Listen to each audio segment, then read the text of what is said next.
வணக்கம். நம்ம இன்னைக்கு போஸ்ட் மார்க்கெட் ரிப்போர்ட்டையும் நாளைக்கு மார்க்கெட் எப்படி இருக்கலாம் அப்படிங்கிற ரிவ்யூவும் பார்த்துடலாங்க. இன்னைக்கு நம்ம மார்க்கெட்டுக்கு கொடுத்திருந்த சப்போர்ட் அண்ட் ரெசிஸ்டன்ஸ் இதுதான். இதுபடி பார்த்தீங்க அப்படின்னா ஓப்பன் பிரைஸ்ல இருந்து கொஞ்சம் மேல இருந்தாரு. ஸோ அதுக்கப்புறம் அங்கிருந்து ரிஜெக்ஷன் ஆனது மார்க்கெட்டு நேர சப்போர்ட் 2 வரைக்கும் வந்திருக்காருங்க இன்னைக்கு நிஃப்டி. ஸோ இது வந்து நம்ம நேத்தே வந்து நம்ம ஒரு 2 சினாரியோ சொன்னேன். ஒன்று கீழே ஓப்பன் ஆனா மேலே போக வாய்ப்பு உண்டு. அதுவே வந்து மேலே ஓப்பன் ஆகுது அப்படின்னா கண்டிப்பா வந்து 943 வரைக்கும் வெயிட் பண்ணி எடுங்கன்னு சொன்னேன். ஸோ அதுதான் 943 கூட போகல, அதுக்கு முன்னாடியே மார்க்கெட் ஆனது கீழே இறங்கி இருக்கு. சரிங்களா? ஸோ இதுதான் ஸ்டே ஆன் வேல்யூஸ்ங்க. இந்த சப்போர்ட் இந்த எப்போ வந்து அந்த ஓப்பன் ப்ரைஸை கட் பண்ணுறாங்களோ ஆட்டோமேட்டிக்காக நீங்கள் வந்து தாராளமாக புட் சைடு போயிருக்கலாம். ஓகே, பார்த்துக்கலாம். நம்மளுடைய வேல்யூஸை நீங்கள் எப்படி பயன்படுத்துனீங்கன்னு பாருங்க. சரிங்களா? ஓகே, நம்ம இப்போ இதில் பார்த்துருவோம். இண்டிவிஜுவல் ஸ்ட்ரைக் ப்ரீமியம் செக் பண்ணிடலாங்க. இண்டிவிஜுவல் ஸ்ட்ரைக் ப்ரீமியம் பொறுத்த வரைக்கும் நான் 25,900 கால் கொடுத்துருந்தேன். 156 அண்ட் அபோவ் இருந்தார் அப்படின்னா மார்க்கெட் அப் ட்ரெண்ட்ல இருக்குன்னு சொல்லியிருப்பேன். அதே புட் சைடு 108க்கு மேலே இருந்தால் மார்க்கெட் டவுன் சைடில் இருக்குன்னு சொல்லியிருப்பேன். ஸோ இது உங்களுக்கு போதுமானதாக இருக்கும்னு நினைக்கிறேன். எக்ஸாக்டாக நம்ம புள்ளிகளில் மட்டும்தான் மார்க்கெட்டே ரியாக்ட் பண்ணும். இதை வந்து நீங்கள் யூஸ்வலாக பார்த்தீங்கன்னாலே தெரியும் ஏன் அந்த 156க்கு மேலே போக முடியல. புரியுதுங்களா? அப்போ 156ல இருந்து மார்க்கெட்டு ஆட்டோமேட்டிக்கா வந்து டவுன் ஆக ஆரம்பிச்சிட்டாரு. சரி, ஓகே. இவரு இங்க 99ல இருந்து அழகா சப்போர்ட் எடுக்க ஆரம்பிச்சிட்டாரு. நேற்று லோவுக்கு வரைக்கும் போயிருக்கு புட் சைடு, போயிட்டு அங்கிருந்து நேரா மார்க்கெட் ஆனது மேல போயிட்டாரு. கிட்டத்தட்ட 162 வரைக்கும் இன்னைக்கு ரேஞ்சுக்கு வரைக்கும் போயிருக்காரு. என்னதான் நடந்தாலும் புட் சைடு வந்து சரி கால் சைடு 82ல வந்து சப்போர்ட் எடுக்க ஆரம்பிச்சு 93 வரைக்கும் வந்திருக்காரு. ஸோ மார்க்கெட்டுங்கிறது காலையில் இந்த டைமிங்கோடவ கிட்டத்தட்ட 10:30க்குலாம் மார்க்கெட் முடிச்சிருச்சுங்க. அவ்வளோதான், அதுக்கு மேலே அங்கே ஒன்றும் இல்லை, சொல்லிக்கிற அளவு இல்லை. சும்மா அதுக்கப்புறம் நடந்ததெல்லாம் காலை கீழே இறக்கிக்கிட்டே இருந்து கிட்டத்தட்ட 82க்கு வந்தால் மார்க்கெட்டு 94ங்க. ஸோ இது ஏன் நடக்கணும்? இங்க இருந்து மட்டும் கிட்டத்தட்ட 1, அப்புறம் செகண்ட் டைம் 2, அப்புறம் 3வது முறை வரைக்கும் வந்து மார்க்கெட்டு இங்கிருந்து மட்டும் ஒரு நான் 10 பாயிண்ட் போட்டாலுமே 30 பாயிண்ட் ஆச்சுங்க. ஸோ டோட்டலாக வந்து நான் என்ன சொல்றேன்னா, நீங்க புட் சைடு என்ட்ரி மேலே போயிட்டாரு, ஓகே. ஆனா கால் சைடு சரியான புள்ளிகள் உங்களுக்கு தெரிஞ்சது அப்படின்னா தாராளமா எடுக்கலாம். இங்க நீங்க ஸ்கேல்பிங் தான் பண்ணணும், ஏன்னா ட்ரெண்டுக்கு எகெயின்ஸ்டா இருக்கிறோம். புரியுதுங்களா? அப்போ அந்த இடம் வந்தா தாராளமா நீங்க என்ட்ரி எடுத்து சாதாரணமா புக் பண்ணலாங்க. கிடைச்ச பாயிண்ட்டை தான் புக் பண்ணணும், ட்ரெண்டுக்கு ஆப்போசிட்டா இருக்கும்போது மட்டும். இல்லை நான் காலையிலே எனக்கு ட்ரெண்டு தெரிஞ்சிருந்தது அப்படின்னா இங்கே 99 ருபீஸ்லேயே நீங்கள் தாராளமாக என்ட்ரி எடுத்துருக்கலாம். சரிங்களா? அதை அழகாக கொண்டு போய் மேலே 122 வரைக்கும் கொண்டு போய் விட்டுருச்சு. அதுலேருந்து மார்க்கெட் ஆனது 154 162 வரைக்கும் இன்னைக்கு போயிருக்குன்னு நினைக்கிறேன். ஸோ இதெல்லாம் வந்து சேம் ஒரே வேல்யூ தான் வந்து ரெண்டு பக்கம் ஆக்ட் ஆகும். நீங்கள் இதையும் நீங்கள் செக் பண்ணீங்கன்னா தெரியும் ஏன் இதெல்லாம் நான் சொல்கிறேன்னு. காலுடைய ஹை வந்து 158.95, இங்கே வந்து பார்த்தீங்கன்னா 157. ஸோ இதெல்லாம் வந்து யூஸ்வலாக நடக்கிறது. இதே இடத்துல தான் நான் வச்சிருக்கிறேன். அந்த டைம்ல காலுடைய லோவை கவனிச்சு பாருங்க, 97. இங்கே புட்டு சப்போர்ட் எடுத்த வேல்யூ 97. ஸோ இதெல்லாம் வந்து மார்க்கெட்டில் நம்ம எடுக்கக்கூடிய பேர் ஸ்ட்ரைக்கோடைய இம்பார்ட்டன்ட்டை தான் நான் இப்போ சொல்லிக்கிட்டே இருக்கேன். புரியுதுங்களா? எந்த ஸ்ட்ரைக் ப்ரைஸை நம்ம சூஸ் பண்ணணும் அப்படிங்கிறதுலயே வந்து நிறைய விஷயம் இருக்குங்க. ஸோ அதனால தான் வந்து சேம் டார்கெட் சேம் சப்போர்ட்டு இதெல்லாம் ஒரே நேரத்தில் நடக்கக்கூடிய விஷயம். புரியுதுங்களா? ஸோ அப்போ அந்த பேரை நம்ம சூஸ் பண்ண தெரியணும். இது கூட நம்மளுடைய வேல்யூஸை எப்படி டெரைவ் பண்ணணும்னு தெரியும். அவ்வளோதான், ரொம்ப சிம்பிள். இப்போ இந்த இடத்துல வந்து பார்த்தீங்க அப்படின்னா ஒரு கிரீன் கேண்டில் இந்த ஸ்ட்ரைக், அதாவது 98க்கு கீழே க்ளோஸ் வச்சுட்டு உள்ள வந்திருக்கு. சரி, ஓகே. அடுத்தது எப்போ வந்து இந்த 98க்கு கீழே போகலை ஆனால் 98க்கு கீழே வந்து திரும்ப உள்ள போகுதோ அப்போ மார்க்கெட்டு திரும்பிடுச்சுங்கிறது இண்டிகேஷன். இந்த ரெண்டு சப்போர்ட்டையும் கண்டிப்பாக திரும்ப கூட வராதுங்க, ஏன்னா இங்கேயே ஆல்ரெடி இந்த க்ளோஸ் கொடுத்துருச்சு, ஆட்டோமேட்டிக்காக மார்க்கெட் பறக்க ஆரம்பிச்சிடும்.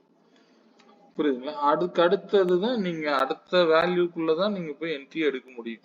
அந்த அளவுக்கு மார்க்கெட்டு உங்களுக்கு ரியாக்ட் பண்ணியிருக்கும். ஸோ இந்த இடத்த மட்டும் நீங்க கவனிச்சீங்கன்னா தெரியும். 133 அப்படிங்கிறதுல திரும்பவும் வந்து சப்போர்ட் எடுத்ததுன்னா 154. ஸோ இது யூஸ்வலா நடக்கக்கூடிய விஷயங்கள். புரியுதுங்களா? ஓகே, சென்செக்ஸ் பார்த்துடலாம். சென்செக்ஸுக்கு நம்ம கொடுத்திருந்த ஸ்ட்ரைக் ப்ரைஸ் வேல்யூங்கிறது கிட்டத்தட்ட கொடுத்த அதே ஓப்பன் ப்ரைஸ்ல இருந்து மார்க்கெட்டு அங்கிருந்தே கீழே விழுக ஆரம்பிச்சிருச்சு. நிஃப்டி கூட கொஞ்சம் மேலே போனாரு. ஆனால் சென்செக்ஸ் ஓப்பன் ப்ரைஸ்ல இருந்து கொஞ்சம் மேலே போய் காமிச்சிட்டு அங்கிருந்து மார்க்கெட் ஆனது விழுந்துட்டாரு. ஆனால் மூணாவது சப்போர்ட் வேல்யூவை வரல. ரெண்டாவது சப்போர்ட்டுக்குள்ள அதுக்கு கீழே இறங்கி அதுக்கு மேலே போயிருக்கு. அவ்வளோதான். ஜஸ்ட் ஒரு சின்ன புல் பேக் கிடைச்சிருக்கு. அவ்வளோதான். நம்ம இண்டிவிஜுவல் ஸ்ட்ரைக் ப்ரீமியமும் பார்த்துடலாங்க. 84,700 அதே ரெண்டு ஸ்ட்ரைக்கு அதிலே தான் கொடுத்துருந்தேன். இதுவும் வந்து பர்ஃபெக்டாக ஒர்க் பண்ணியிருக்கும். ஆனால் இங்கே 366க்குங்கிற ப்ரைஸை டச் பண்ண முடியல. 363லேயே திரும்பிடுச்சு. அங்கிருந்து மார்க்கெட் இங்கே 142ல சப்போர்ட் எடுத்ததும் மார்க்கெட் ஆனது ஒரே ராக்கெட். 212ங்கிறத சொல்லியிருந்தேன். 212ல தான் வந்து மார்க்கெட் ரிஜெக்ஷன் ஆகி கீழே வந்தது செகண்ட் கேண்டில். அதுக்கப்புறம் செகண்ட் கேண்டில் லோவுக்குள்ள மார்க்கெட் வந்ததுன்னா அதுல இருந்து மார்க்கெட் ராக்கெட். அது போச்சு அப்படின்னா கன்ஃபார்மா 212 வரைக்கும் கண்டிப்பா போகணும்னு உங்களுக்கு தெரியணும்.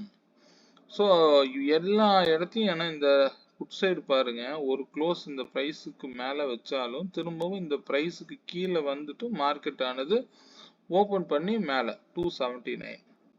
ஸோ இது யூஸ்வலா நடக்கக்கூடிய விஷயங்கள். நான் இதைத்தான் சொல்றேன், ஒரு ஸ்ட்ரைக்ல க்ளோஸ் வச்சா எடுக்காதீங்க. அந்த விலைக்கு கீழே வந்துட்டு திரும்பவும் மேலே ஓப்பன், அதாவது இந்த ப்ரைஸை பிரேக் அவுட் பண்ணுது. அந்த இதுக்கு பேர் பிரேக் அவுட்டுங்க. இந்த பிரேக் அவுட் கிடைச்சதுன்னா நீங்க தாராளமா எடுக்கணும். செகண்ட் டைம் என்ட்ரி சூப்பரா போகும். இதுக்கு முன்னாடி வச்சிருந்த ஹையை விட இவர் தான் பவர்ஃபுல்லுங்க. புரியுதுங்களா? இது இப்படிதான் நம்ம இதை என்ட்ரியே எடுக்கணும். சரிங்களா? ஓகே, இந்த சப்போர்ட் ஆனால் நான் நேற்று கொடுத்துருந்ததுல கீழே தெரிஞ்சுதான்னு எனக்கு தெரியல. நான் செக் பண்ணல, நீங்கள் பார்த்துக்கோங்க. ஏதாவது டவுட் இருந்தது அப்படின்னா எனக்கு கிளாரிட்டிக்கு எனக்கு பிங் பண்ணுங்க. ஏன்னா நான் மேக்ஸிமம் இந்த பர்பிளுக்கு கீழே இறங்குனா நான் எடுக்க மாட்டேன். ஸோ அதுக்கு ஏன்னா அது வரைக்கும் தான் எனக்கு காமிச்சிருப்பேன் யூஸ்வலாக. நான் பார்க்குறேன் இன்னைக்கும் கரெக்டான ஸ்ட்ரைக் கொடுத்துடலாங்க. ஸோ ஸ்டே ஆன் வேல்யூஸுங்க. மார்க்கெட் இப்போதைக்கு வந்து என்ன நடக்குது அப்படின்னு பார்த்துக்கலாம்.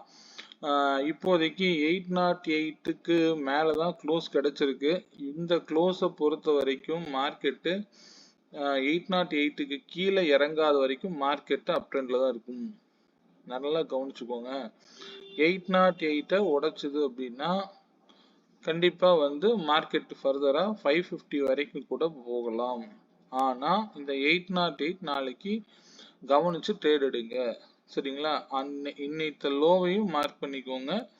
808க்கு கீழே இறங்காத வரைக்கும் மார்க்கெட் அப் ட்ரெண்ட். இதை மட்டும் நல்லா மைண்ட்ல வச்சுக்கோங்க.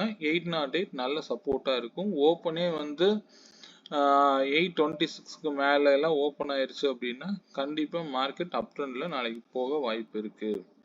சரிங்களா? எதுவா இருந்தாலும் ஸ்டே ஆன் வேல்யூஸுங்க. ரெண்டே ரெண்டு சினாரிஸ் தான்.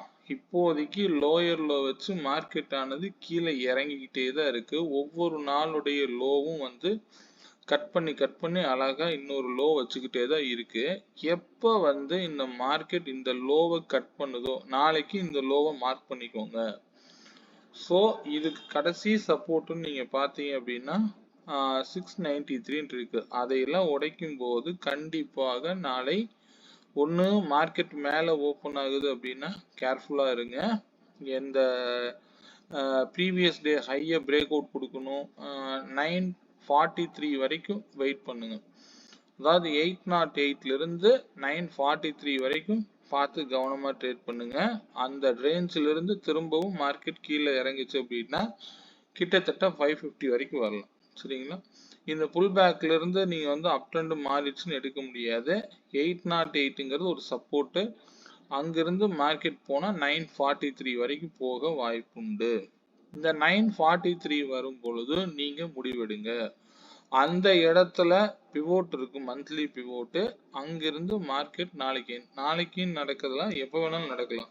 ஸோ அந்த ப்ரைஸ் வரும் பொழுது முடிவு எடுத்துக்கலாம். ஆனால் இப்பொழுதைக்கு வந்து 808 பிரேக் அவுட் கொடுக்காத வரைக்கும் அப் ட்ரெண்டாக தான் எடுக்கணும். நேற்றுக்கு வரைக்கும் டவுன் ட்ரெண்டு தான். இப்போ 808க்கு கீழே ஓப்பன் ஆகி மேலே வந்துட்டாரு. ஸோ 808 முக்கியமான சப்போர்ட்டாக இருக்கும். இன்னைக்கு லோவையும் மார்க் பண்ணி வச்சுக்கோங்க. நாளைக்கு மார்க்கெட் எப்படி ஓப்பன் ஆகுதோ அதை பொறுத்து டிசிஷன் எடுத்துக்கோங்க. சரிங்களா? ஓகே, நாளைக்கு நிஃப்டியோடைய ரேஞ்ச் அப்படிங்கிறது 41 பாயிண்ட்ஸு. நிஃப்டியோடைய ஸ்ட்ரைக் ப்ரைஸ் கொடுத்துட்றேன். 25,850 கால் 135க்கு மேலே இருந்தால் மார்க்கெட் அப் ட்ரெண்டில் இருக்குங்கிறது இண்டிகேட் பண்ணுது. 25,900 புட்டு 120க்கு மேலே இருந்தால் மார்க்கெட் டவுன் ட்ரெண்டில் இருக்குங்கிறது இண்டிகேட் பண்ணுது. சரிங்களா? ஸோ இந்த ரெண்டு ப்ரைஸ் மட்டும் நோட் பண்ணிக்கோங்க. மற்ற ப்ரைஸ் எல்லாம் நீங்கள் வந்து ட்ரா பண்ணி வச்சுக்கோங்க. வேல்யூஸ் வேணும்னா இந்த வேல்யூஸை நீங்கள் ஸ்க்ரீன்ஷாட் எடுத்துக்கோங்க. எப்பவுமே நல்லா தெரிஞ்சுக்கோங்க, இந்த விலை வந்தால் வாங்குங்க அப்படிங்கிறது இல்லை. எந்த இடத்துல சப்போர்ட் எடுக்குதோ அதற்கு மேல ஒரு சப்போர்ட்டுக்கு போகும் பொழுது அது ரெசன்ஸ் க்ளோஸ் வச்சது அப்படின்னா ஒரு முறை க்ளோஸ்க்கு முன்னாடி ஒரு க்ளோஸ் கிடைச்சிருக்கணும். கிடைச்சிருந்தது அப்படின்னா கன்ஃபார்மா இங்க நிக்காது, போயிடும். புரியுதுங்களா? இப்படிதான் ட்ரேட் எடுக்க கத்துக்கணும். அதனால பார்த்து கவனமா ட்ரேட் எடுங்க. இந்த வேல்யூஸ் இருந்துச்சுன்னா நான் நிறைய சம்பாரிச்சிருவேன் அப்படின்னு இல்லை. இந்த வேல்யூஸை நம்ம எப்படி ஹேண்டில் பண்ணணுங்கிறது தெரியணும். சரிங்களா? ஸ்டே ஆன் வேல்யூஸ்ங்க. இந்த 135ம் 120யும் நோட் பண்ணி வச்சுக்கோங்க. 850 கால் அண்ட் 900 புட்டு. இந்த விலை வரும் பொழுது உங்க முடிவு எடுங்க. சென்செக்ஸ் பார்த்தல. சென்செக்ஸ் வந்து நாளைக்கு ரேஞ்ச் வந்து 124 பாயிண்ட்ஸுங்க.